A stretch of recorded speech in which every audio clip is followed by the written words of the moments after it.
Hello everyone, Mitra রায়ের YouTube চ্যানেলে সবাইকে স্বাগতম। বন্ধুরা দেখো, আমি রং দিয়ে ড্রয়িং করে রং দিয়েই আমি কালারটা করছি। তো এখানে আমি কি করছি, পদ্ম ফুলের ড্রয়িং। পদ্ম ফুল, তার সঙ্গে পাতা ও কুড়ি সহ জলের মধ্যে আছে। তো তোমরা দেখতে থাকো আমি কত সহজভাবে দিচ্ছি।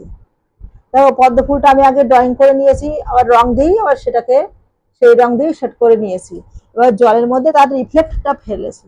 এবার হলুদ দিয়েছি পাতাগুলো করার জন্য। এবার হলুদের সঙ্গে আমি আবার কি দিলাম, হালকা সবুজ।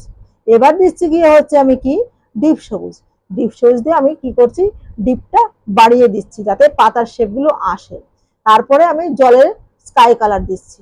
জলে পদ্ম ফুল থাকে, সেই জলের মধ্যে স্কাই কালারটা দিচ্ছি। এবার দেখো, ডিপ সবুজ দিয়ে আমার পাতার শেপটা কিভাবে হয় সেটা আমি তোমাদের দেখিয়ে দিচ্ছি। দেখো, এবার করছি কিছু কুঁড়ি জলের মধ্যে, পদ্ম ফুলের কিছু কুঁড়ি, কি সুন্দর লাগছে। তো যদি আমার এই ভিডিও ভালো লাগে বন্ধুরা, আমার চ্যানেলটা একটু সাবস্ক্রাইব করে দিও। দেখো, জলের মধ্যে ডিপটা বানানোর জন্য আমি আবার কি করলাম, ডিপ রংটা দিলাম। তো এবার আসি, আবার দেখা হবে নেক্সট ভিডিওতে।